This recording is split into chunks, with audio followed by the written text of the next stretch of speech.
We solve the region's toughest and most pressing issues facing our community.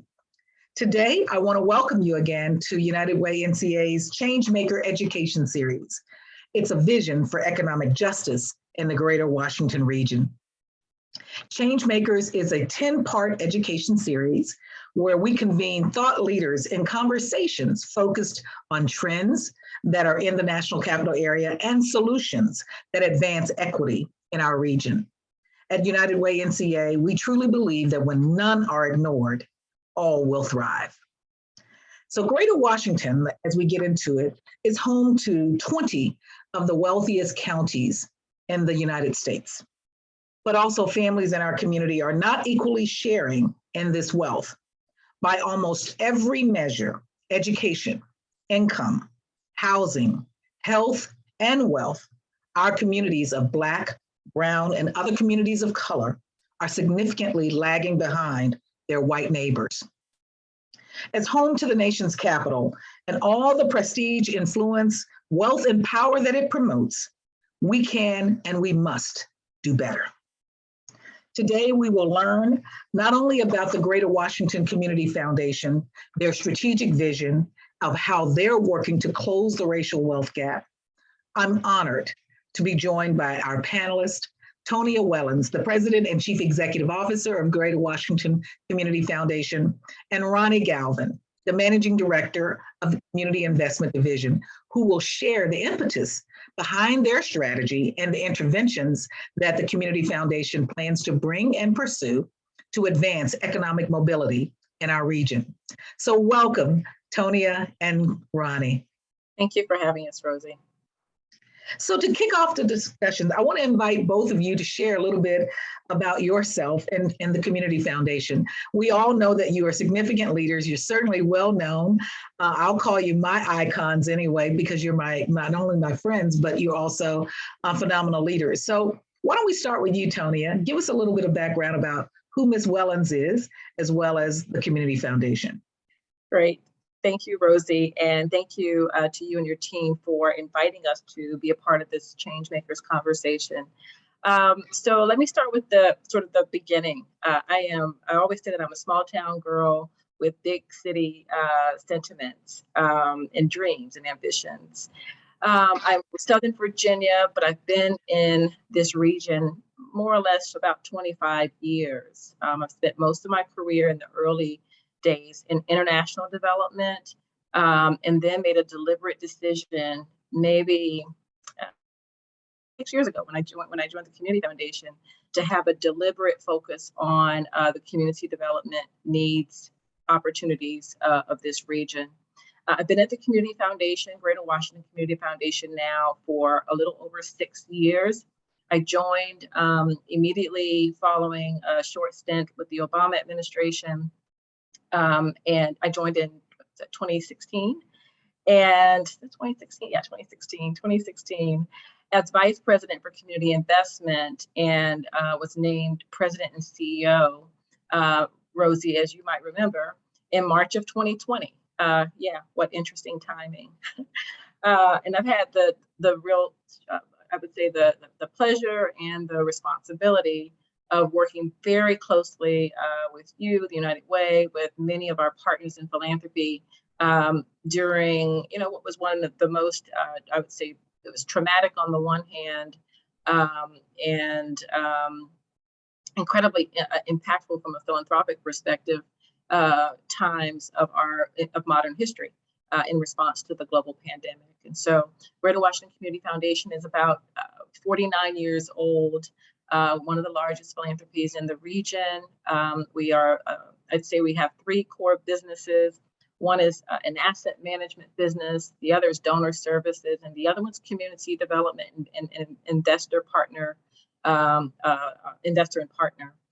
And so we grant about 60 million to 70 million a year in grants through both our discretionary resources and through donor advised funds. And we have the great privilege of working with a broad range of both philanthropic partners, with local government, and with individual donors to bring to bear philanthropic capital to some of the most challenging opportunities and problems in our region.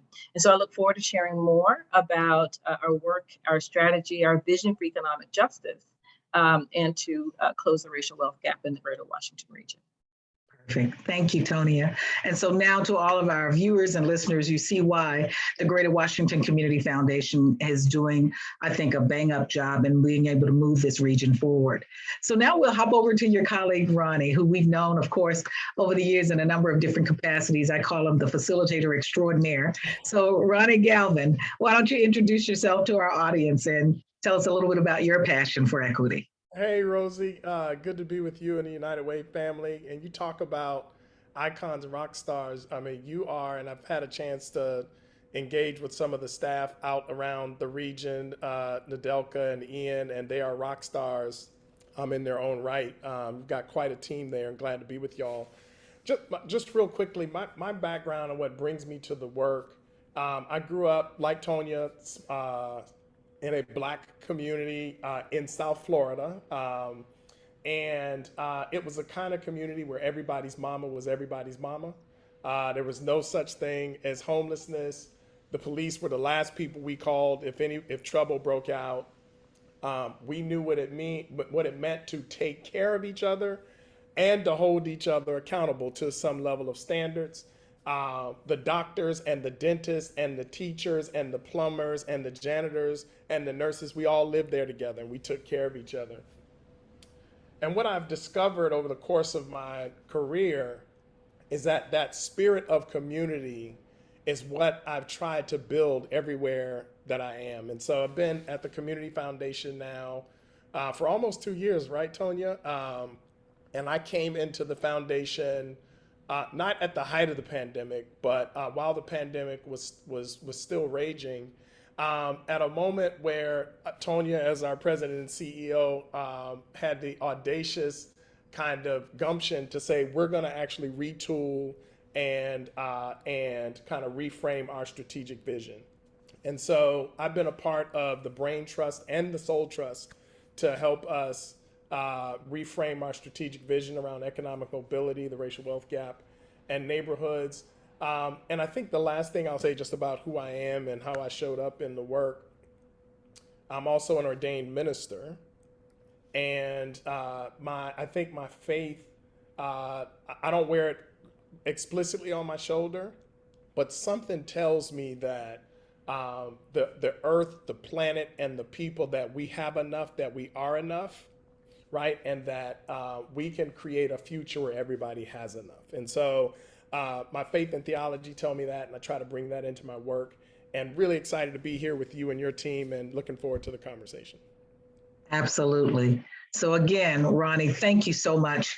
And I think that between you, Tony, and me, having been friends all these years and really, you know, partners in this effort, we really do take it seriously. I think we all, in sharing a little bit of our backgrounds, have come to understand why we connect the way that we connect, because we're all coming from those Black communities, Southern. And again, it's an opportunity for us to bring that perspective and how we show up every day. And of course, Ronnie, to talk about your faith, that is something that I think has been critical for all of us in terms of the work that we do and how we look at things and why we believe that we do have enough. There's enough in this world. It's simply how we equitably distribute it and what those allocations look like that talk about the character about who we are as a country and as a community. So, you know, at the United Way of the National Capital Area, we are data-driven. I know that you guys are too. Evidence-based in the way that we look at the work, because we know then if we are targeting where we know the resources need to be, where the thought leadership needs to come from, we know that then we'll move the needle. So let's talk about some trends that we are seeing and that'll ground us in some of our conversation. If the audience hasn't figured out by now, this is going to be just that, a conversation.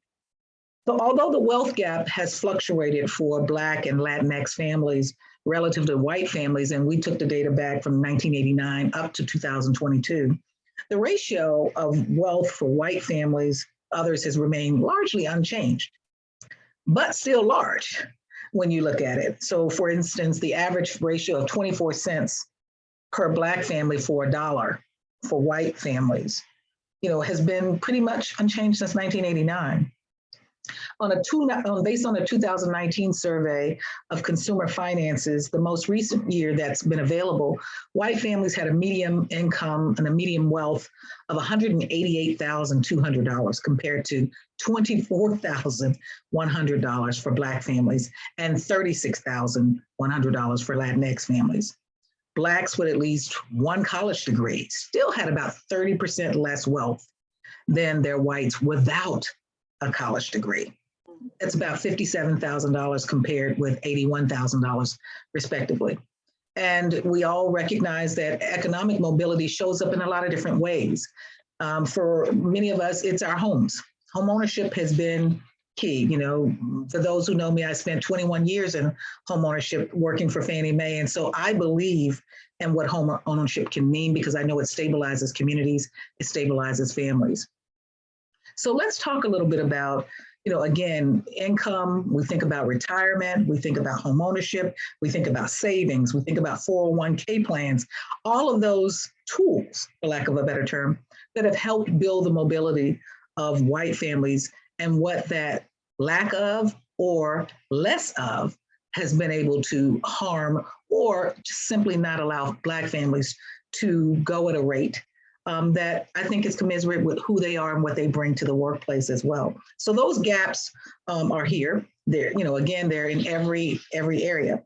So based on what we know about the racial wealth gap and what we are still committed to learning about, what surprised you when you hear some of these statistics, or were you surprised at all? I'll start with you, Ronnie, and then I'll have Tonia bring it home for us. Yeah, so we have been reading, doing some community book reads. We read Isabel Wilkerson's Cast. We read the 1619 Project, and we just read a report by Ann Price and William Darity and a whole bunch of other folks about what we often get wrong about the racial wealth gap. And there's one thing there are many things that surprised me, but one in particular that made my brain flip inside out. And that was the greater the income between Black and white people, for example. And I imagine the same is probably the same between white and Latinx people. The greater the income, the wider the gap gets. Right, and I think because we come at the wealth question with income strategies, I think we kind of intuitively believe that if we have more income, we have more wealth. And what the research is saying, particularly in this report by William Darity and Price and a whole bunch of other folks, is that that just isn't true. And so what it has invited us to do is to say, hold up, wait a minute. There's some things that we think we know about the racial wealth gap that we may not know. And how can we maybe take a moment to retool our imagination for what actually closes the gap? So there are several things, but that was the biggest thing. And a lot of it has to do with, I think, the paradigm that says that if you increase income, you increase wealth. And it's actually the opposite. Absolutely. Just builds a bigger gap for you. Mm-hmm. So Tonia, when you think about it, what's surprised you the most when you think about this work? And I know you've been doing it for a number of years. Sure. Thank you. So I'll tell you what surprised me and then what gives me hope.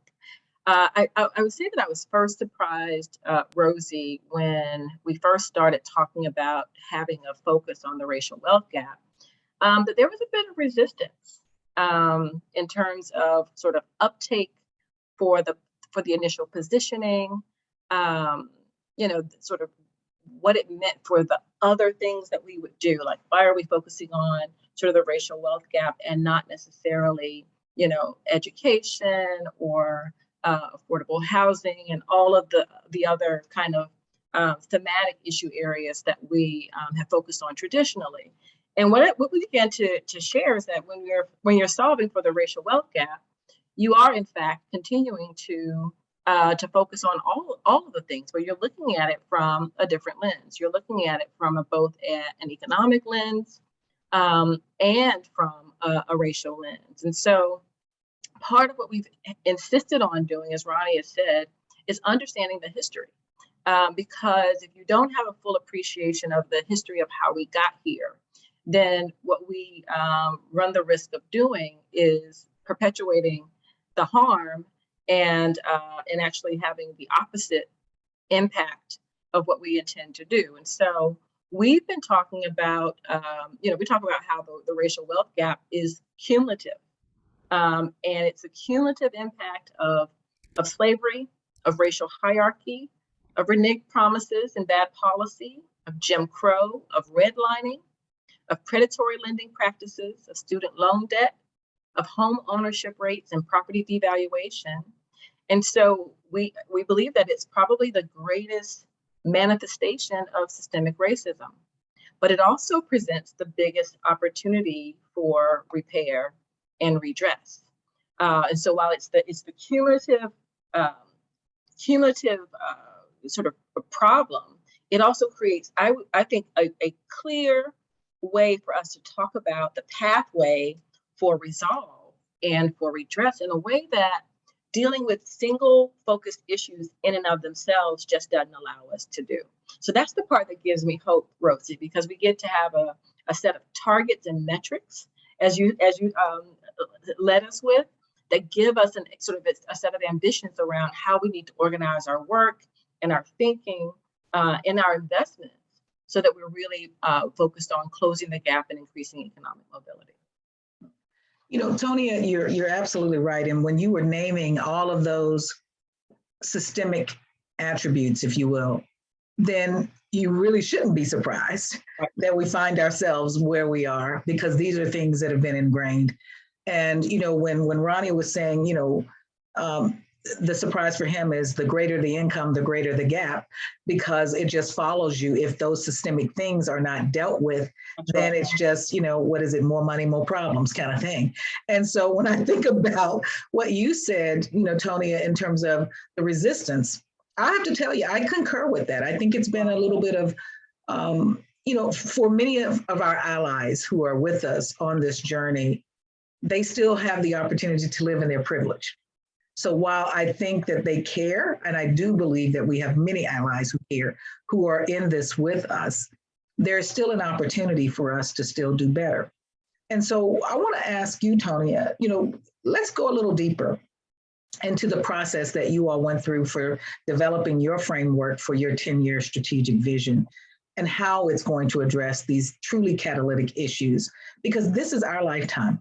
This is what we've been given for this moment, and what will we be doing, and what will our, successors come behind us to say, this crew got it right, or at least they set us on the trajectory. So when you think about your 10-year plan, because people come up with visions, and they're not always actualized, they're very, 50,000 feet, they're, sort of kind of very pie in the sky. But I know you, and I know the Community Foundation, and have been partners for years. I know you're looking for actualization of those visions. So what led you to that 10-year effort, and how it's continued to evolve? Great, thanks, Rosie. So I'd say that, again, we learned so much, and you know this, through the experience of the pandemic. It became visible for all the world to see just how thin the margins that our essential workers were living on, that many of us actually are essential workers and our businesses were living on. And as we were organizing ourselves to provide, of course, food and PPE and all the things that people needed to make it, to survive, it became clear that if you were to overlay a map of where the most need was during the pandemic, if you were to have a look at that same map pre-pandemic, it was the same places. These were exactly the same zip codes that were struggling before the pandemic, that suffered the most during the pandemic. And so for us, our clarion call was really to say, hey, what is it that we've been kind of, not doing wrong, but perhaps not having a clear enough view of or strategy for when it comes to specific places within our regional footprint, and the specific strategies that we need to pursue. And so I want to give a lot of credit to our board of trustees for going the course, for diving deeply, learning, understanding, listening, and really taking I would say, a big leap when it comes to approving a 10-year vision, Rosie, not a 3 or 5 year strategic plan, but a 10-year vision that says that we're going to give it our all for this period of time. And we know that we can't even solve the racial wealth gap in 10 years for our region, but this is going to be our deliberate focus and priority over the next 10 years, especially. And so there are a few things that I'm really excited about when it comes to how we're thinking about the strategic vision and the plan. First, we have decided that place matters, and that it is important to point both our own discretionary investments along with our donor resources and our partners toward key neighborhoods, key zip codes across the region. We did some work with both COG and with using the equity emphasis areas and with Brookings Institute to really look at the places where their home ownership rates were the lowest, life expectancy were low rates of life expectancy, where there was low levels of income. We overlaid it with Black and Brown, with people of color. We did some mapping around employment rates and levels just to get us directly to the places where we would come to understand where people were impacted the most. And we've decided to have a place-based or a neighborhoods lens on our strategic vision. We've also prioritized, working and mapping community assets so that as we're making investments, we're really trying to strengthen the community institutions that sit within the footprint of the neighborhoods that we're prioritizing. I'm going to get Ronnie to talk a little bit about some of the investment strategies that we're talking about across the sort of what we call the streams of our work in just a few minutes. But there are 3 other pillars of our work. One, we've made a deliberate decision to align our business with our vision. It means that, in order for us to do this work with some integrity and with a long view, we have to grow the community foundation. We have to grow the assets of the community foundation so that there is more resources and more money to invest. We're looking for greater diversity, both in our grant making by, of course, investing in leaders of color, but also thinking about who's managing the assets of the community foundation, Rosie. So it's not just kind of the money that's going out through philanthropic capital, but we impact the entire system in terms of everything we're doing by looking at all elements of our business, including asset management. Of course, we're centering racial equity. And that for us is, of course, the work that we're doing externally facing, but more importantly, it's the work that we're doing on inside out. It's looking at our procurement practices as an organization, looking at our contracting, looking at pay equity within the community foundation. We don't believe that we can be a beacon for this work if we aren't doing the work ourselves. And so really aligning our business with our vision, centering racial equity, and then our North Star is to increase economic mobility and close the gap. And Ronnie will talk a little bit, if it's okay, about some of the strategies and interventions that we're pursuing. So, Absolutely. Ronnie, kicking it over to you. Thank you.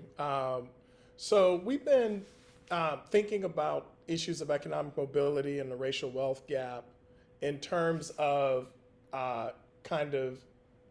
downstream basic needs, stuff that people need today, right? Like clothing and food, all the stuff that philanthropy has done, particularly in crises.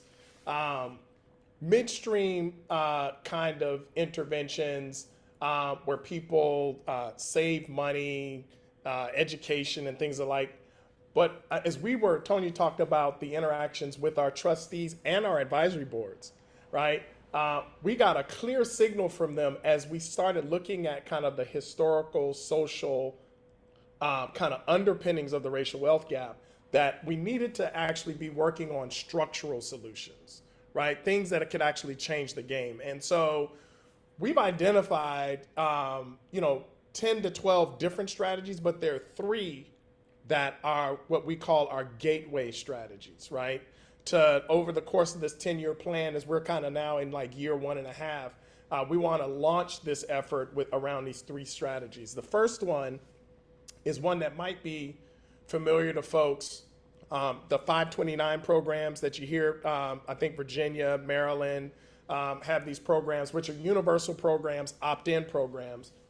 We're talking about actually piloting a program in Prince George's, a program in Montgomery County, in the neighborhoods that Tonia is talking about, in a school, where the children will actually get, just by virtue of being a kindergartner in that school, access to a child savings account. And that account could be used, of course, for education purposes. When they graduate from high school, the account would follow them. It could be used to buy a home, to start up a business, or some other kind of economic opportunity endeavor. So child savings accounts is kind of like our initial gateway intervention. The second one, which is already being piloted in a big way, Community Foundation is already supporting some of these efforts, and we learned a lot about this in the pandemic, is guaranteed income. And it's just regular, unrestricted cash infusions that go to the families in our region who are struggling the most. There's some exciting pilots in Northern Virginia that we're supporting, in Washington with Arlington's Guarantee. There's a pilot in DC with a group of funders and a bank come together, Amalgamated Bank. Let's Go DMV, it's piloted in Montgomery County. So how do we actually like help families immediately with these cash infusions? And there are programs like this happening all over the country. There's a proliferation of these programs during the pandemic. And so we want to actually grow that in the region. We have our eye on Prince George's County as a place where we may want to do the next pilot.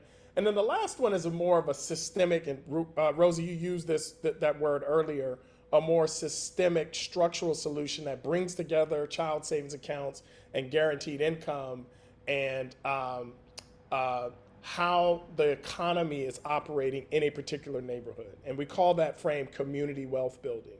And the basic premise is, I'll give you the headline, is if we could get the region's major economic drivers, hospitals, colleges and universities, governments, and maybe even some folks from the private sector to direct their hiring power, their investment power, and then their purchasing power, so that businesses that begin to pop up in the neighborhoods we're talking about are actually doing business with the hospital, doing business with the government, doing business. If we can actually create that kind of business entrepreneurial infrastructure, we could actually increase the prospects for ownership in those neighborhoods, and also increase the prospects for wealth creation. So those are our 3 strategies, and we're in the process. We're right at the tail end of designing all 3 of them and deploying the prototypes here this fall and into the early part of next year. Wow, I love it. And so again, there is so much to be done, and what I love, with you both sharing is, Tonia, the fact that it's a 10-year vision says that this is not a quick fix.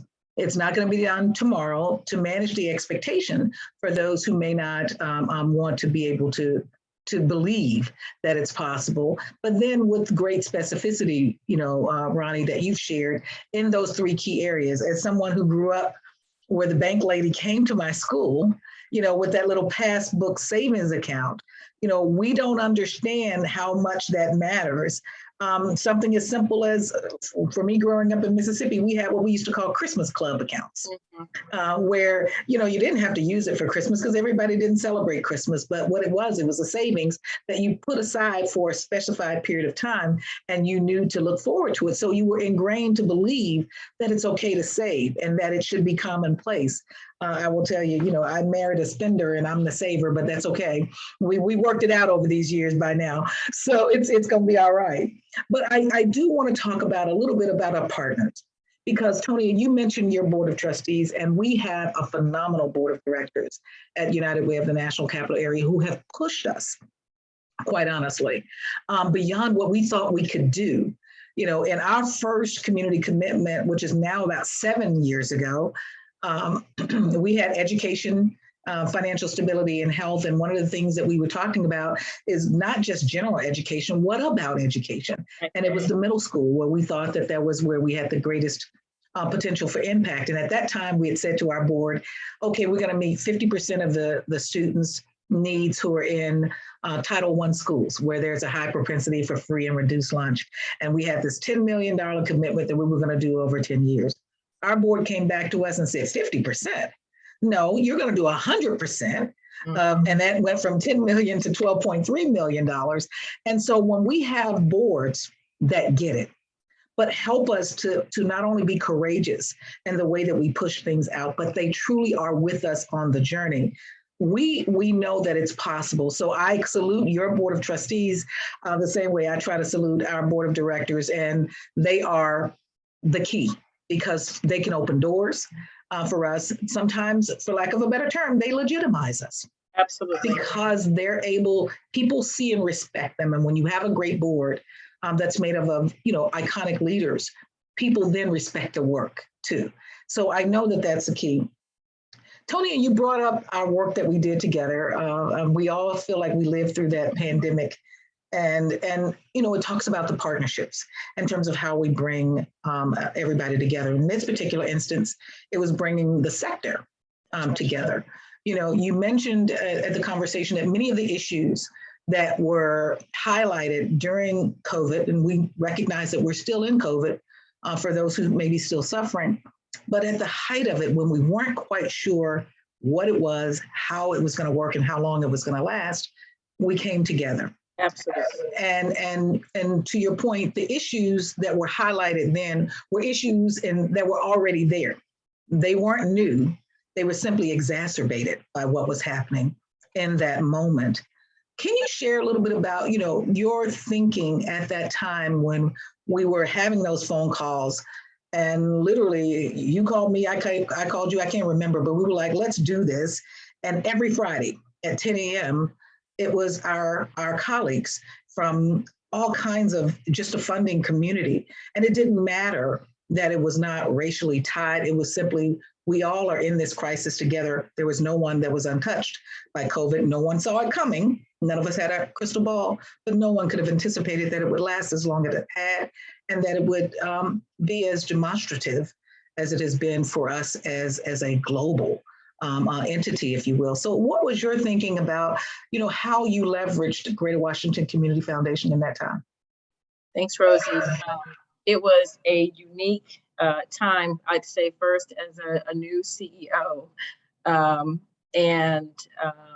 and walking into something that we had no idea, as you mentioned, how it was going to all turn out. But it was through, I would say, relationships, both personal and professional, and knowing both the history of the Community Foundation and the history of our relationships with our neighbors, with United Way, with COG, with RAG, with all of the organizations, Meyer Foundation, Kate Ritz Foundation, where we knew that this is kind of how we move together when the time comes, when we're called to really serve as community quarterbacks for our community. And so it really was about how do we collaborate and organize ourselves to be as responsive as we possibly can to the needs of our community. And so you're right. I think it was about 7 months straight, we were on a call for every Friday, 10 o'clock, really just getting organized in real-time information. And I tell you, I often say, Rosie, that we probably shifted as a sector, shifted as a philanthropic sector in the first 4 months, more in the first 4 months of COVID than we had in the prior 4 years. We changed our application processes. We streamlined reporting. We made fast grants. We shifted from program grant making mostly to general operating. We listened to the community with full intention because we were in a crisis. And we knew that we needed to do something fast. We shared data. Rosie, you'll remember that huge Excel spreadsheet where every funder around the table, and there were upwards of 30 of us, we put into the same spreadsheet how much we were giving and to whom we were giving it. Not so that we could, it was really just for coordination and to make sure that all of the places in our region were covered. I believe, Rosie, and it's tricky sometimes, right? Because crisis can teach us and show us the best of ourselves. And we all have to kind of go back and retreat and sort our own houses out because, we still have things to tend to within each of our individual institutional structures. But my hope is that as we are, moving forward in this 10-year vision, that we're going to be able to build enough momentum to really respond to the crisis of economy for the crisis that it is. Those same essential employees, essential workers, many of them are still struggling. The way that our economy is set up is just completely out of balance, right? Where if you are earning, even if it's $15 an hour here, that's not enough to afford, an apartment. It's not enough to really afford a place for people to live comfortably or raise a family. And so until such time when our economy balances itself out, there are things that we just have to do to make sure that people in this community can not just make it, but that they have an opportunity to thrive. And so when we talk about these economic investments in asset opportunities or asset options like child savings accounts, like direct opportunities for small minority businesses to connect with anchor institutions, it really is about creating a pathway with few barriers for people to not just make it, but to really survive and thrive in this region. I mean, and here's the positioning. We know that we are centering racial equity because we know that when Black and Brown people are able to thrive, we're all going to thrive. I mean, it's going to be this is an investment for all of us. That was one of the hurdles we had to get through during our strategic planning. It's like, the question was raised, and I'll say this bluntly because it's important. It's like, what about white people? And nothing in our strategy is discriminatory, but it's largely not white people who are suffering in our region. And so if we're not disaggregating and understanding the data of where we are uniquely placed in the center of the nation's capital, that is in a majority Black and Brown region, quite frankly, to be poor in this region is to be in a pretty desperate place. If you have 9 of 20 communities, 9 of 20 counties ranking the wealthiest in the entire country, it means to be poor in this region especially is to be miserable. And so we have to eliminate misery, and we have to do it with some pace. So it means that we will make investments now. And I think that the pandemic should be portal, as Ronnie would often say, for us to think about how we were able to galvanize and get organized around specific neighborhoods. We knew the zip codes, Rosie, of where Stand Up Deliver needed to go, of where your investments and your partnerships need to go during the crisis. These zip codes have not largely changed. And I think it's going to require the layering of United Way, of Meyer, of Amazon, of the business community and the philanthropic community to say, we can draw circles around the places that are going to need our investment, and we need to be well organized and thoughtful in our interventions so that we see the impact that we need, so that we're not in the same place 10 years from now that we are right now. It's a win. It has the potential to be a win for all of us. Mm-hmm. Absolutely. We will not be where we are 10 years from now because the people on this call, the people that I have the privilege of working with and that I work for, the United Way team, they give us their time and talent. I work for them because of who we are. We will not be where we are because I'm going to end on your hope. So for all of our listeners who may be with us, there is an opportunity for you to weigh in. We're going to leave some time for you to ask us questions because we want to be as authentic as possible. And we also want to be as transparent as possible because we don't always get it right. So we need your perspective to help us to move through. Now, Ronnie, I want you to weigh in a little bit on what Tonia was sharing, and then I'm going to come back to, Tonia, some things that we talked about. Let's look for some solutions, because we're going to end on that hope. And one of the things that you said we have to do, the new clarion call is to eliminate misery. So I'm ready. to eliminate that misery. So Ronnie, take us back to some of that thinking again, when we think about coming up with the strategic plan and we think about what we have to do, lessons we can take from COVID as well. Rosie, I appreciate that. And I don't know if there's much more I can add to what Tonia said. And so I'm actually looking for the microphone because she just dropped it. And so I'm searching on the floor for it. I'll just say this. So, our board, like many boards of in philanthropic organizations, and we need to work on this across the board. But as you said, many of the boards and folks on our board, they're very privileged. Many of them are wealthy themselves. And as we were going through the process of, and I want to answer the question about the process of the strategic plan and then the pandemic, how we manage that. They have in their head a narrative for how they built wealth and how wealth should be built. They are wealthy themselves, many of them are. And so part of the push and pull, right? And I don't know if y'all know Thomas Shapiro at Brandeis University. Tonia did a fireside chat with him at our annual event in May of this year. And one of the things that he has said over and over to us, to our board, and to the foundation community, is that whatever you think about what it takes to close the racial wealth gap, you're literally gonna have to turn your imagination inside out. And we say this a lot. What got us here will not get us to where we want to go. And that's a hard to get folks who are in business, who are movers and shakers, type A, they're problem solvers, they want to draw straight lines, to get our community to slow down, just to take a look around and to reimagine the future and how we get to a region where the wealth gap is no more. That's been a little bit of a struggle. Thankfully, though, we brought in folks like Dr. Busette from the Brookings Institute, Thomas Shapiro from Brandeis, and Price, of course, from the Insight Center. Just a number of folks who are kind of affirming this frame that says this conversation around wealth has been off on the side.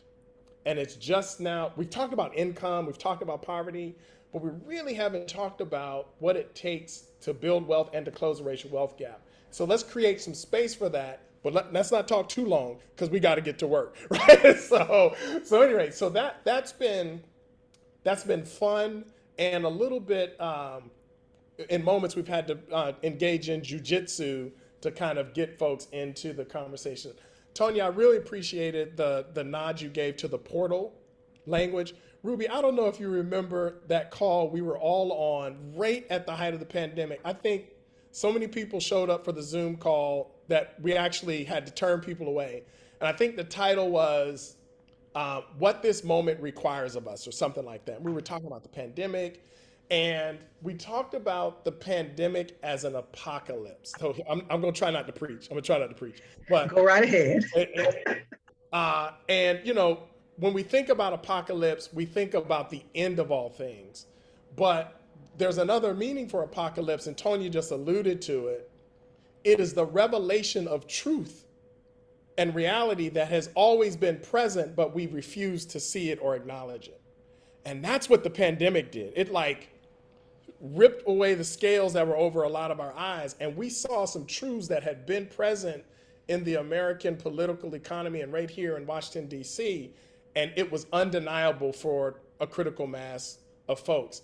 And I'll see if I can find it, I'll put it in the chat box. The guy's name is Arun Hatai, I forget his last name, Indian brother, but he wrote a piece for the Financial Times called "The Pandemic is a Portal," and he was inviting us to wrestle with this question: are we gonna, now that we've seen this reality, are we gonna go back to business as usual? Or are we gonna take everything we did in the midst of crisis, things that we said we couldn't do, and create a new way forward? And I believe that the United Way and the Greater Washington Community Foundation and the private sector and public sector, we got to take the ladder. We got to like create a new way forward. We got to do things maybe that we've never even dreamed that we could do. So that's the moment we're in. We're in this moment. Are we going to go back? Or are we going to go forward with things that we've never tried before? And I'm hoping that our community will rally together to do the latter. I believe we're going to do the latter because we simply have no choice. A couple of things that you all brought up, and we're going to get ready to open this up, was all of the allies and how the sector came together. And, we've talked about our boards, and again, our board, they are just true champions for this work, and they literally, run the gamut. I know your board does too. And what all of the companies, the Deloittes of the world, Accenture, EY, PNC, you name them, they're there. Pepco, Exelon, that's our board. It's a pretty corporate board, but it's a corporate board that gets it. And when you have a Rachel Kronowitz on our board who truly understands, who I worked with when we were both on the Women's Foundation board, again, bringing everybody under the tent to say that we all have a vested interest in this thing working. And it can't be I win, you lose, so on and so forth, because then we both lose. That's an equation that will never be where it's inequitable and everybody should be okay. So when we think about closing the wealth gap, you talked about, again, Tonia, where people who may be not of a Black and brown origin may not see this as a problem for themselves. I have colleagues at United Ways are literally across the country and across the globe. And in having I chaired their equity, work for the network. And I remember having a conversation with a colleague who was in the Midwest, who said to me, Rosie, hey, we really don't have an equity problem because we don't have Black people. And they didn't mean any harm by it at all. And I said, that may be true, but do you have poor people? Because if you have poor people, you still got an equity problem. And so you still have some work that you have to do. And so it's a matter of no matter where we are. So for any of our listeners, whether they're in this Washington metropolitan area or they're in some other market, I don't want anyone to feel like this is not something they need to be a part of or that they can't own. That's the hope that I think we have to take through this to try to bring these solutions to bear. So, the final question for me to you all, and then we'll open it up for questions, is what can members of our community, if someone is on this call and they're saying, hey, what can I do? I'm just one person. I'm not a millionaire, so I can't be a benefactor, but they don't understand that philanthropy is in the eye of the beholder. If you utilize whatever resources you choose to give to make your community better, you're a philanthropist. It does not have to be a large, sum of being able to move the needle on something. It's every little bit that helps. And if there's anything we've learned is when everybody comes together and everybody shares ownership, that's when the needle moves. It never moves with one big gift. It moves with a lot of little gifts because it comes with the hands, it comes with the hearts, it comes with the messaging, it comes with the, bringing others along on the journey, sharing this message and letting it resonate with people who generally need to know that they can do something to contribute. So when you think about what members of our community, what they can do in terms of bringing solutions to closing not only the racial gap, but the wealth gap, what would you say to them? No, I appreciate it, Rosie. We talk a lot about changing hearts and minds. That is as important a part of our work is moving philanthropic capital to people and places that need it most. Because we know that there are people who are in roles and in positions of power who can make shifts that are bigger, Rosie, than any grant that we get to write. And so in doing the work, and that's why we're being very careful about saying we have some of the answers. We don't have all of the answers about what the interventions that will be needed in order for us to shift the course and close the gap. But we're going to start with what we know, and then we're going to spend time learning together, understanding what got us here, and really, really getting organized and aligned about what it's going to take to get us out. Like that is part of the work. That is part of the work, the strategy, and the agenda. And so as we're changing hearts and minds, when we work with our colleagues at Deloitte and PNC and folk like Rachel, and because we share so much of the same body of talent, Rosie, they're able to make shifts in their specific spheres because they're learning with us. They're in partnership with us. It really is about alignment. We're not going to get out of this by doing the same things separately that we may have done in the past. It really has to be an aligned strategy and set of ambitions. And so that's what gets me excited, hopeful. You can see the joy over my face when I start I talking. can hear it. And I'm loving it. So Ronnie, what would you tell the individual who may be on here, who may not have a connection, if you will, to some of these large companies that we've talked about today? What would you say to that individual to say, one, not only should you care, but here's a way that you can care, and that everybody matters and what they can bring to the table? Yeah, so there's a Swahili word, and just for the audience, Rosie was asking me, I have an African name as well. Rosie was asking me to use my African name, not today, another call. But there's a Swahili word, it's called harambe. That's what I would say to this person, harambe. And that means let us pull together. This is what Tonia's talking about.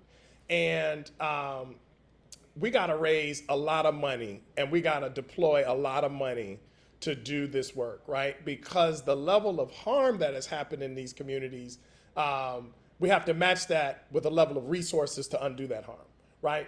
But none of that's gonna happen until we are aligned across race, across jurisdiction, and across sectors, right? And so Tonia's talking, and this is why I know God is good, right? What we're talking about is a community building project. How do we bring the different parts of our region together to, first of all, build the will and the imagination for it? So to this person, right, we're gonna want your money at some point. But right now, it's about building aligned community with each other. And we actually have a container for it. We call it Tonia calls it the Coalition of the Willing. And we are designing that space right now. We're going to launch it at our annual meeting next year.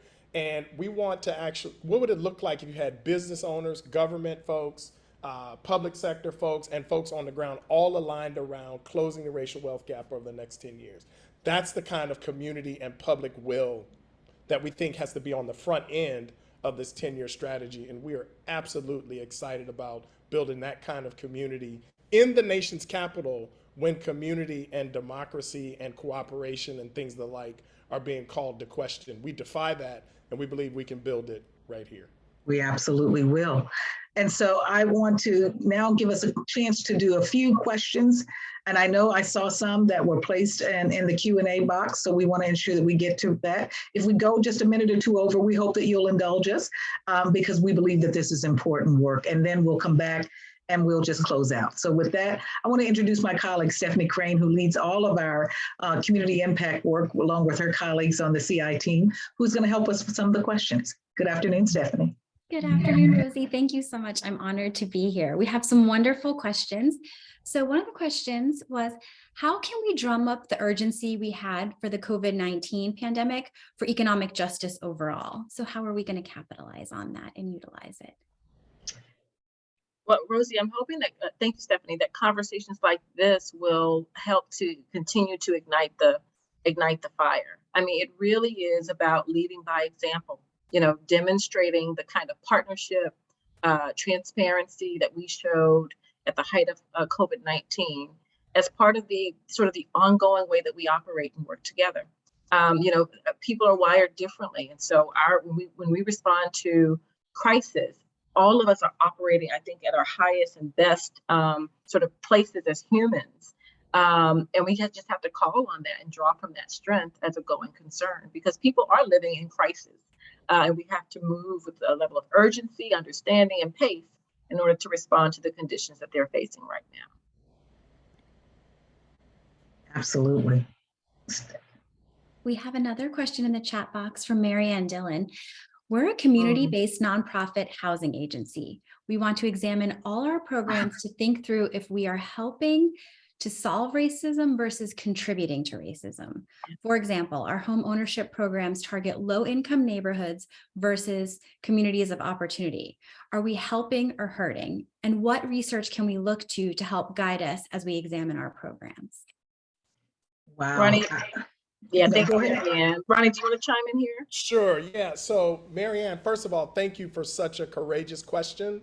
And it's that kind of self-reflection, critical reflection of ourselves. That's how we're going to get to the future we're talking about. So thank you for your courage and your clarity. I would just offer this. I don't know where you are in the jurisdiction, but each one of the jurisdictions, Rosie alluded to this in her introductory remarks, each jurisdiction has a racial equity officer that is inside of government or somewhere in the county. And I'd be happy to help you find that person. And there's a tool that they use. There's one tool in particular called a racial equity impact assessment tool, where you can actually like go through it's like 7 questions. And at the end of those 7 questions, you can actually make a determination as to whether or not you're helping to solve the problem or you may be contributing knowingly or unknowingly, hopefully, to the problem. So I'd be happy to share that tool with you and to get you connected. And Marianne, I just want to say thanks for all of your work and the work you've done over the years. You know, housing cost is a factor. And so even as our ambition is to shift to, you know, high opportunity neighborhoods, particularly when we were pursuing home ownership for low income families and Black and brown people especially, it's hard for people to qualify to afford, you know, housing in high opportunity areas. And so I think it has to be a combination of both and. We continue to push on policy levers to advocate for more affordable housing in high opportunity areas.